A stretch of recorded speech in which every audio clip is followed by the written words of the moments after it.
Eu me chamo Ives Gabriel, sou artista, quadrinista e roteirista independente e nós continuamos na saga da análise de X-Men 97. Esse vídeo é uma parte 2 de uma análise que eu comecei no vídeo passado, então se você não assistiu, não esquece de ir lá para entender melhor as minhas opiniões e apontamentos nesse vídeo aqui. Agora, fiquem com o vídeo. Antes de ir pro vídeo, não esquece de deixar o seu like, se inscrever e se for sua primeira vez aqui, se inscrever e ativar o sininho, tá? Também comenta aí o que você achou de X-Men 97. Galera, eu acabei tendo que regravar esse vídeo umas 2, 3, 4, 5, 1 milhão de vezes e eu ainda tive problema na edição. Então assim, eu vou tentar ser mais direto ao ponto nessa análise, diferente da análise anterior, que eu mais resumia o que aconteceu e depois eu dava a minha opinião, do que, necessariamente só dar a minha opinião como eu vou fazer agora. Como já faz alguns meses que a animação já saiu e ela já foi concluída, então acho que já deu tempo de vocês assistirem, maratonarem, tirarem suas próprias conclusões. Hoje nós só vamos pontuar algumas coisas, ok?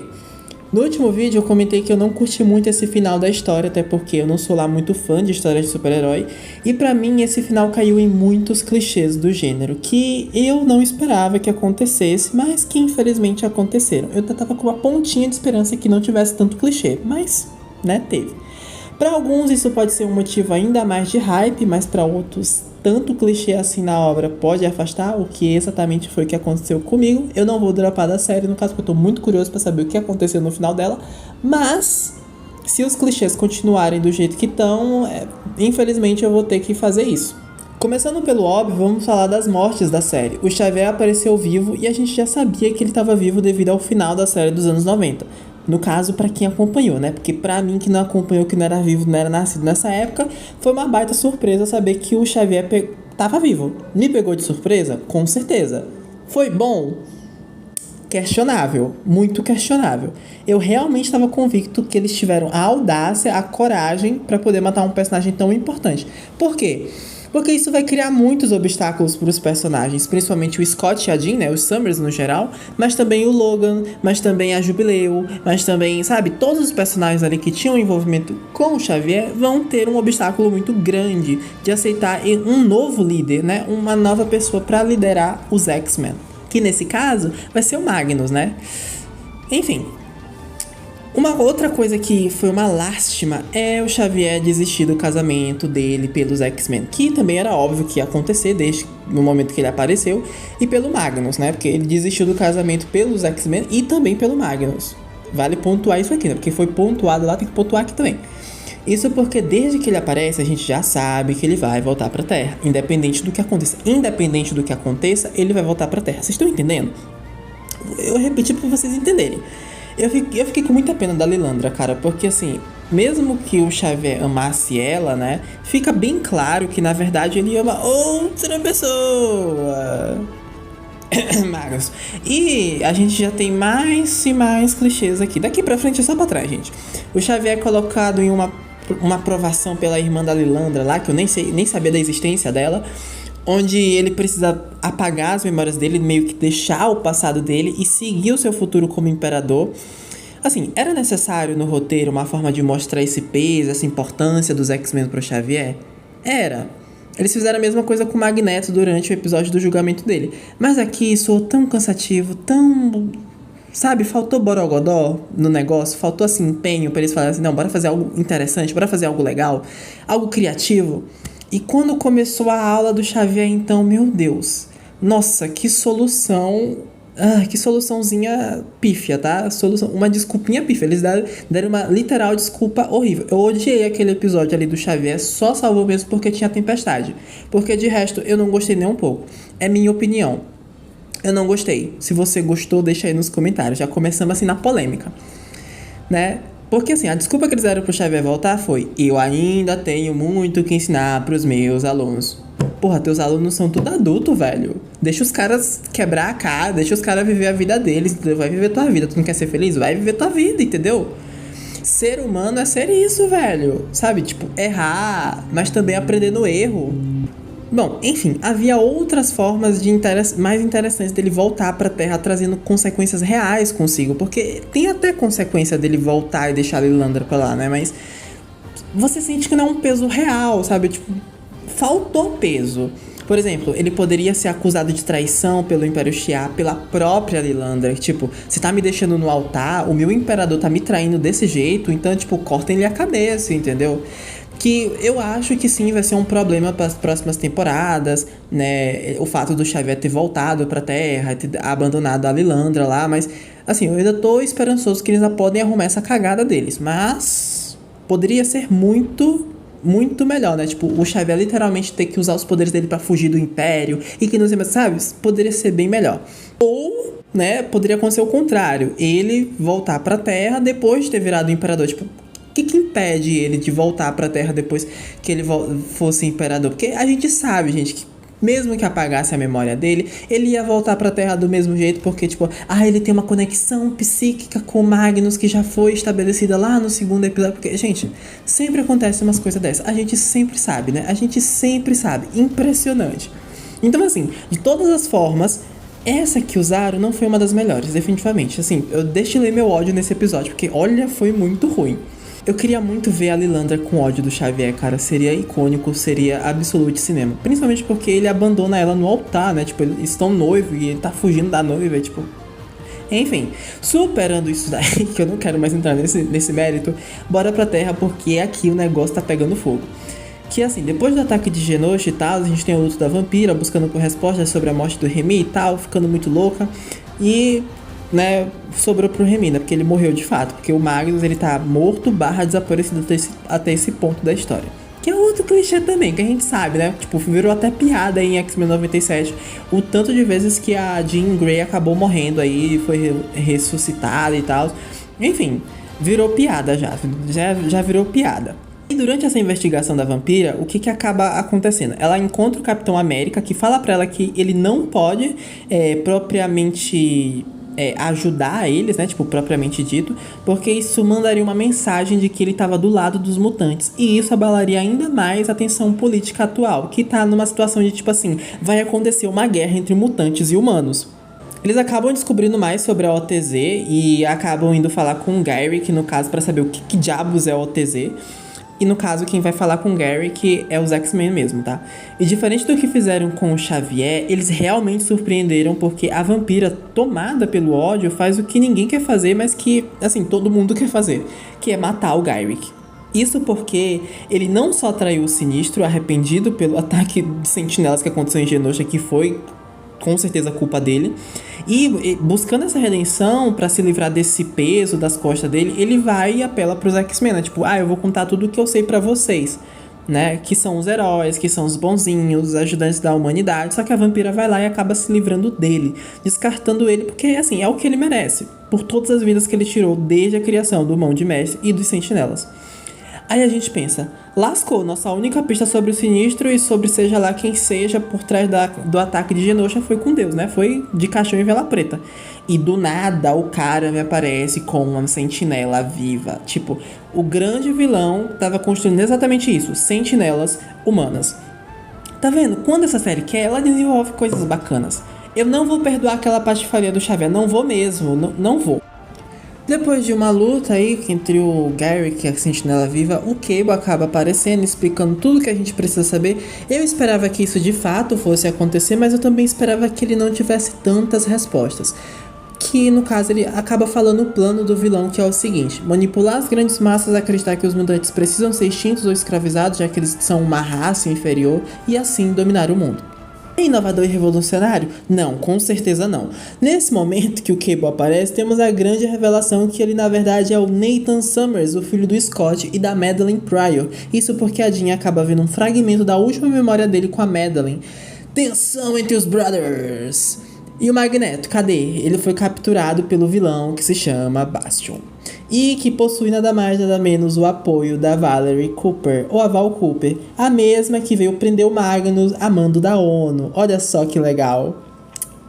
Pra vocês terem uma noção, isso me pegou mais de surpresa do que o Magnus ali preso com o vilão, porque eu já sabia que, né, esperava que o Magneto estivesse vivo. Isso porque, basicamente, ela traiu não só a humanidade, mas também os mutantes, que ela também estava ali, né, tentando defender junto com os X-Men, em busca de uma forma de se equipararem aos mutantes. Então, tipo, olha a ideia dela.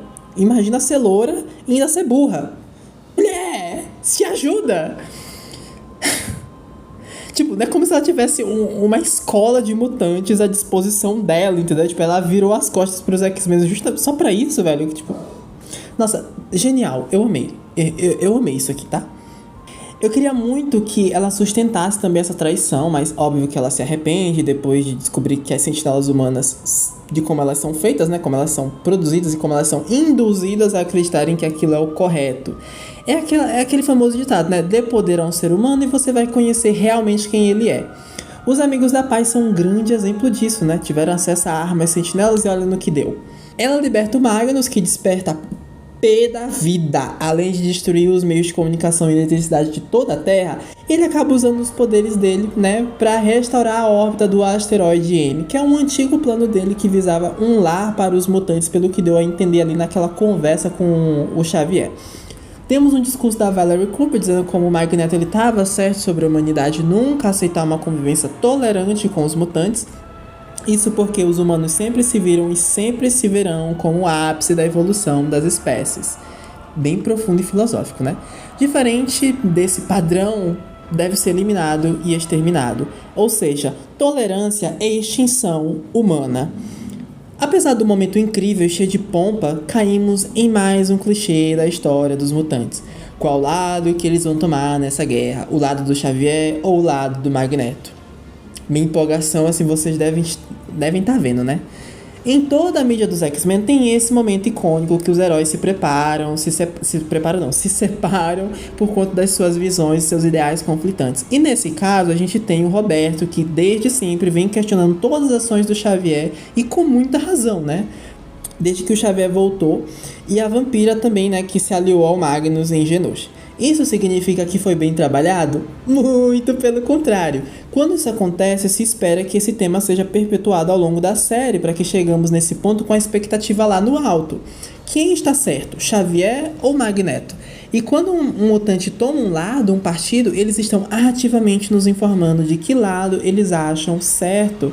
Nesse caso, o Roberto foi o único que foi trabalhado ao longo da história, questionando as metodologias do Xavier. A Vampira foi esquecida no churras e o Ciclope nem cogitou a possibilidade de estar errado do lado da força, né? Do lado errado da força, no caso. Até embaralhei com as palavras. Visto todas as problemáticas que o Charles trouxe para a vida dele e da família dele. Depois que ele entregou a escola na mão do Magneto e não na mão dos Summers. Eu odiei essa cena, que sempre foi uma cena clássica e emblemática para os X-Men. Pareceu muita birra de criança. Vou com o Magneto porque os humanos merecem perecer assim como os mutantes de Genosha. Porque nós, os mutantes, somos superiores e somos deuses. Entendeu? Não parece birra? Todo o legado de Genosha que vem sendo construído foi pra essa briguinha que se resolveu, tipo, em menos de 2 episódios. Tenebroso. Foi tão patético que durante a luta do asteroide M, o Roberto nem quer lutar contra a Jubileu. A Vampira passa a ajudar os amigos depois que o Wolverine esfaqueia o homem dela, que é o Magnus, e por conta disso, todo o adamante do corpo do Logan é retirado em uma cena brutal. O Xavier usa os seus poderes para acessar a mente do Magnus e controlar os poderes dele para reverter os danos na Terra, e a resposta de agradecimento dos humanos é enviar mísseis na direção do asteroide. Olha só que bacana. Mísseis esses que se tratam de um plano de contenção ao Magneto. Briga vai, briga vem, e o Magnus e o Xavier têm uma luta psíquica, não física, mas uma conversa de ideais. Vale ressaltar que eles impõem uma condição inesperada para esse uso dos poderes do Xavier, que também já é outro clichê que eu já... Enfim, só é ladeira abaixo. Que não é nada criativo também, que é tipo, se eles se conectarem ou passarem muito tempo ainda mente um do outro, os dois vão de caixão e vela preta. Os dois de arrasta pra cima, com certeza. Ai, cara, por que história de super-herói vai por esse lado, velho? Enfim, isso só vai acontecer se o Xavier não conseguir restaurar as memórias do Magnus, que, no caso, que se fragmentaram devido ao controle psíquico do Xavier. Nossa, Ives, tudo que você falou foi muito legal e bacana, assim, tipo... Mas, e o vilão da temporada? Não era um cara chamado Bastion? Tipo, o que aconteceu com ele? Bastion? Ah, tá! Só o vilão mais bucha que eu já vi na face da Terra. Irmão, o tanto que esse cara me decepcionou não tá escrito. Plano genérico dos anos 90, check. Dominar o mundo. Motivação de que é até bem trabalhada, aliados interessantes e aplicação do plano... não teve aplicação do plano, porque ele é muito bucha, ele é muito burro, meu Deus. Antes dos eventos no asteroide no asteroide M, os Summers, Jean, Scott e Nathan acabam indo investigar uma suposta fábrica de sentinela que o Bastion criou no passado, que na verdade é a casa dele, onde eles descobrem sobre a origem do cara. Basicamente o seguinte, o pai dele acabou sendo infectado por uma tecnologia sentinela do futuro, acabou tendo um filho, gerando um filho com a esposa dele, que nasceu com o poder de ouvir máquinas e controlá-las. Que à medida que ele foi crescendo, foi despertando esse lado sentinela dele que estava adormecido de exterminar mutantes. A grande questão é que ele vem fazendo essas sentinelas vivas há muito mais tempo do que se imagina, já que tem pelo menos umas 1000 espalhadas por cada metro quadrado do mundo. Isso porque ele precisava da ajuda daquele líquido do Sinistro que infectou o Nathan quando criança para isso, Dando a entender que as Jeans, a Madeline e a Jean, foram trocadas justamente por esse propósito. O Cable era para ser uma das primeiras sentinelas humanas, possivelmente. Meio que isso não importa agora, Os planos dos X-Men acabam falhando à primeira vista, mas depois funciona graças à força da Fênix, ou à Força X. O plano era usar uma tecnologia alienígena para neutralizar o acesso do Bastion aos poderes dele e, consequentemente, aos sentinelas. É tipo aqueles supressores que os sentinelas colocam nos mutantes, Que inibem os poderes deles. Mais ou menos isso. Enfim, temos mais uma amostra da Jean Grey. Mais outro clichê aí. Tudo bem? Numa luta entre o Sinistro e o Cable, controlado pelo próprio Sinistro, e o Despertar da Fênix. O Cable tem o vírus dele arrancado, aparentemente aquele braço de metal dele lá, que o Bastion acaba controlando e se fundindo no corpo dele, E como o Bastion não tem mais acesso aos sentinelas, ele resolve partir para um novo plano. E qual o plano revolucionário dele? Ora, pois, por que não lançar o asteroide M na Terra? Uau, que revolucionário! Olha, com certeza esse plano é 1000 vezes melhor que o anterior, juro, muito melhor. Ai, cara, indo pro asteroide, nós temos o Bastion contra os X-Men. E temos uma cena que eu simplesmente ri de tão ruim de forçado que foi. Que foi a Jubilee ser a única pessoa a dar um golpe tão efetivo no vilão. Não foi a Jean, não foi a Tempestade, não foi o Ciclope, não foi o Morpho, não foi o Wolverine, foi a Jubilee. Me pegou muito de surpresa isso porque ela não fez nada durante a série, cara. Tipo, a gente mal teve cena dela lutando e tal, usando os poderes, conhecendo os poderes dela, sabe? E ela sempre teve o brilho dela roubado por outros mutantes. Então, assim, soou extremamente forçado isso. A personagem é fraca? Definitivamente não. Eu não tô dizendo isso, só que eu achei extremamente forçado, porque a gente não tem nenhum comparativo de poder, de força, sabe? E mesmo no episódio que é pra mostrar a força dela, não foi tão bem feito assim, Então, achei muito forçado. Enfim, voltando pros mísseis, Vocês lembram dos mísseis? Pois é, eles acabam tirando o asteroide da órbita dele, Que ele orbita a Terra, então, acaba caindo o asteroide.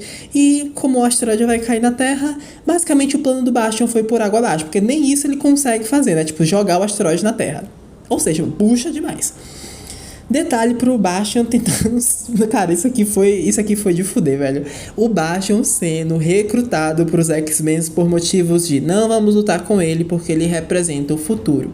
Então, o que a gente vai fazer? Nós não vamos nos opor ao futuro. Se a evolução quer continuar acontecendo, ela vai continuar acontecendo. Ah, mas Scott, esse cara não quer trazer uma evolução, ele quer trazer uma revolução. Ele fala dos planos dele ser uma espécie de bigodinho pros mutantes, cara. O que você tá fazendo? Esse cara não merece perdão, não. Se esse cara merece perdão, por que o Garrick não foi perdoado? Porque, sabe, o Garrick se arrependeu de tudo, traiu esses caras aí, tudo, contou todo o plano e tal. Se não fosse pelo Garrick, vocês não estariam aqui agora?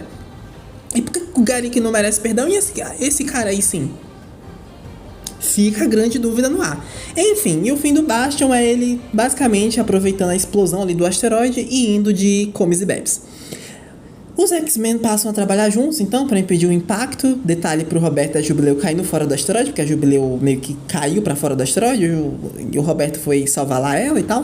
E para aproveitar, eles foram logo indo lá falar com o Forge, a equipe do Forge, que estava em outro ponto da história, com o Cable e tudo mais, para falar sobre tudo que está acontecendo.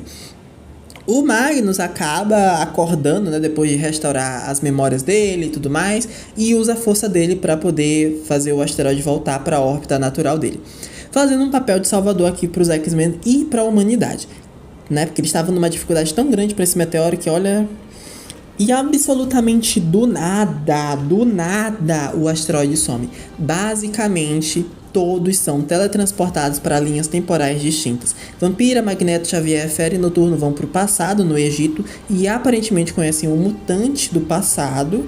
Não tem como saber ainda, mas pelos olhos dele dá pra perceber que ele não é um ser humano comum, né? Ainda não tem como saber. Enquanto a Jean e o Scott vão para um futuro onde o Nate, ainda criança, aparece. E o Morph e o Wolverine a gente não sabe pra onde eles foram, estão desaparecidos aí. O final da temporada é com a revelação de que o Bishop, do Bishop pro Forge, que algo ou alguém fez isso com os X-Men. E eles precisam resgatar a equipe. Detalhe pro quadro mostrando alguns personagens que podem aparecer numa segunda temporada, como Homem de Gelo, Colossus e até a Wanda e o Mercúrio, filhos do Magneto. Que no papel, inclusive, diz ali na Wanda que ela tá fora da Terra. Então achei isso interessante pelo que rolou lá com os Shi'as. Será que a gente vai ter Wanda e Shi'as lutando? Enfim, a gente tem que aguardar aí. Também tem a Emma Frost ali, que tá hospitalizada, pelo que a gente lembra, né? Que ela foi encontrada depois do ataque de Genosha. Ela tá ali hospitalizada e tal. Então bora ver o que pode esperar aí pra Emma Frost. Minhas considerações finais são as seguintes. A história no geral é muito boa, divertida, emocionante e entrete muito bem. As tramas e os dramas dos triângulos amorosos são muito bem trabalhados de uma forma impecável. Gambit, Vampiro e Magneto, Madeline, Scott e Jean, e até a Lilandra, Xavier e Magneto, né? Brincadeira, gente. Daqui a pouco vem gente me xingar por causa de lacração e cultura woke. Mas as revelações que mais me pegaram de surpresa foi o Logan e o Morpho, né? Porque o Morpho fala com todas as letras no final da temporada que ele ama o Wolverine. Ele faz isso transformado na Jean? Fez, mas... E eu pensando que os tios gays ricos seriam o Xavier e o Magnus. De qualquer forma, a história, apesar de ser sobre super-heróis, traz uma dinâmica muito bem trabalhada e desenvolvida das relações entre os personagens, com cada um tendo acertos e falhas muito bem exploradas. Não é tudo preto no branco, e isso gera identificação, afinal, quem nunca cometeu loucuras por amor? Quem nunca sofreu por um amor não correspondido? Quem nunca se arrependeu de cometer os mesmos erros que os seus pais? Quem nunca teve medo de confrontar seus maiores pesadelos? X-Men 97, para além das pautas sociais e políticas, continua uma história extremamente necessária e uma pauta muito relevante a ser trabalhada no mundo atual. E esse foi o vídeo, galera. Espero que vocês tenham gostado. Deu macetando X-Men 97 esse final de temporada, mas eu também tô bem ansioso pro que vai acontecer. Não esquece de deixar o seu like, se inscrever e não esquece também de comentar aí as suas opiniões. Será que eu fui muito maldoso com X-Men 97? O que você acha aí da minha opinião? Será que ela foi muito polêmica? Fala aí nos comentários. E não, gente, eu não tô fazendo o vídeo pra ser tipo, oh meu Deus, clickbait, ele não gostou de X-Men 97, o único ser humano. Não, porque realmente foi o que eu achei, tá? Eu não gostei nem um pouco aí do que fizeram da metade pro final da história. Mas fazer o que, né? Vejo vocês no próximo vídeo, valeu e falou!